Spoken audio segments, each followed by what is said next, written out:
नमस्कार, मैं हूं साक्षी बमगाई। कोई आभारी कोई अनुरागी बनकर पूजे शाश्वत हरि और शंकर। आए है गंगा यमुना में धुलने अपने काया चित के कुधर्मी कंकर। और एक पंक्ति चार धाम की यात्रा के लिए और कही जाती है कि ये आस्था की यात्रा है, ये मोक्ष की यात्रा है। देखिए, प्रदेशवासियों के लिए बड़ी खबर यह है कि उत्तराखंड में चार धाम यात्रा की तैयारियां तेज हो गई है। आस्था के सबसे बड़े किवाड़ खुलने वाले हैं। भक्ति को समर्पित सबसे बड़ी यात्रा चार धाम यात्रा की शुरुआत होने वाली है।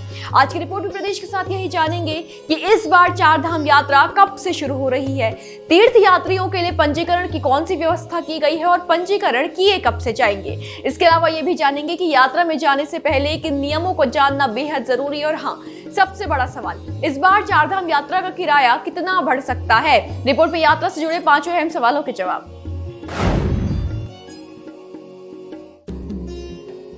क्योंकि ईश्वर के सम्मुख अपने सुख दुख श्रद्धालु पूरी आत्मीयता के साथ बयां करते हैं, इसलिए देवभूमि में मौजूद चार धाम यात्रा का हिस्सा बनने देश के कोने कोने से लोग उत्तराखंड पहुंचते हैं। बाबा केदार, भगवान बद्री विशाल, मां गंगा यमुना के दर्शन के लिए दूर दराज से श्रद्धालु आते हैं। इसी कड़ी में एक बार फिर भक्तों का तांता प्रदेश में लगने वाला है, क्योंकि चार धाम यात्रा की शुरुआत होने वाली है। आपकी जानकारी के लिए बता दें कि इस बार श्री गंगोत्री यमुनोत्री धाम के कपाट धार्मिक परंपराओं के तहत अक्षय तृतीया के दिन खुलेंगे। बद्रीनाथ धाम के कपाट 27 अप्रैल को खुलेंगे। श्री हेमकुंड साहिब के कपाट मई माह में खुलेंगे और श्री केदारनाथ धाम के कपाट खुलने की तिथि 18 फरवरी शिवरात्रि के दिन तय की जाएगी। यानी अप्रैल में चार धाम यात्रा की विधिवत शुरुआत हो जाएगी। ठीक, अब आते हैं इस पर कि यात्रा के इच्छुक पंजीकरण कैसे करेंगे। प्रदेशवासियों को बताएं कि चार धाम यात्रा सीजन की पहली बैठक के दौरान ये फैसला लिया गया है कि यात्रा के लिए पंजीकरण 20 फरवरी से शुरू होंगे। तो आप 20 फरवरी से पंजीकरण करवा सकते हैं। दो तरीके आपको मुहैया कराए जाएंगे। पंजीकरण के लिए आप ऑनलाइन के साथ साथ ऑफलाइन व्यवस्था भी इस्तेमाल कर सकते हैं। इसके अलावा बैठक में तय किया गया है कि क्योंकि पिछले साल 2 ऐप से पंजीकरण होने के चलते यात्रियों को काफी परेशानी उठानी पड़ी थी, इसलिए यात्रा में पंजीकरण के लिए पर्यटन और परिवहन विभाग के 2 अलग अलग ऐप की जगह इस पर एक ही ऐप का प्रयोग किया जाएगा। इसके अलावा श्रद्धालुओं की सुविधा के लिए धामों में टोकन व्यवस्था लागू होगी। कहा गया है कि दर्शन की बारी आएगी तो वे उससे कुछ समय पहले वहां पहुंच जाएंगे। इससे समस्या पैदा नहीं होगी। जरूरी आपके लिए जानना भी है कि कौन से नियमों का यात्रा के दौरान आपको सख्ती से पालन करना होगा। गौर कीजिए कि इस बार चार धाम दर्शन के लिए जाने वाले तीर्थ यात्रियों के वाहन सिर्फ दिन में ही चल सकेंगे। रात 10 बजे से सुबह 4 बजे तक किसी भी यात्री वाहन को जाने की इजाजत नहीं होगी। रात में सिर्फ माल वाहक वाहनों की ही यात्रा मार्गों पर आवागमन की छूट होगी।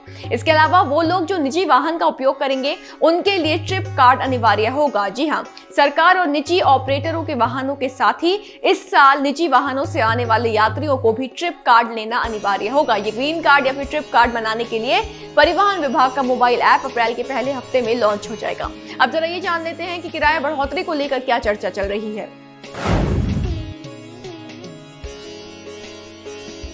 खबरों के मुताबिक यात्रा के किराए को लेकर अभी चर्चा चल रही है। हालांकि इसमें 10% तक बढ़ोतरी जरूर हो सकती है। दरअसल संयुक्त रोटेशन यात्रा बस व्यवस्था समिति ने शासन से किराया बढ़ाने की सिफारिश की है।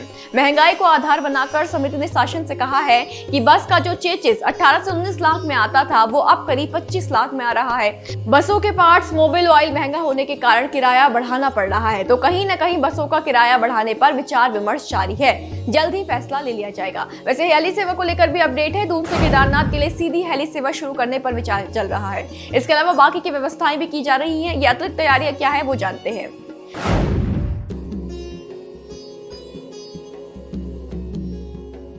आपको याद दिलाएं कि पिछले साल पैदल मार्ग सहित धाम में बेहतर स्वास्थ्य सुविधा न मिलने के कारण 150 से ऊपर लोगों की मौत हार्ट अटैक सहित ठंड के कारण हो गई थी। पिछले साल की यात्रा के दौरान सामने आई कमियों से सीख लेते हुए प्रशासन अभी से यात्रा तैयारियों में जुट गया है।